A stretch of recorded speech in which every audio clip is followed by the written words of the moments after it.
Bolo 12 hodín.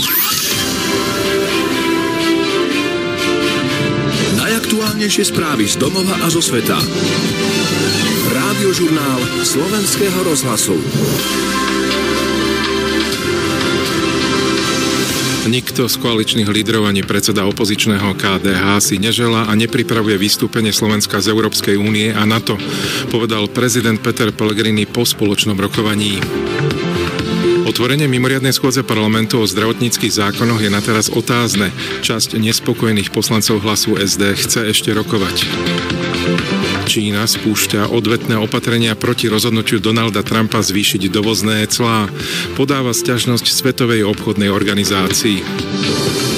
Izrael buduje vojenské základne na Golanských výšinách.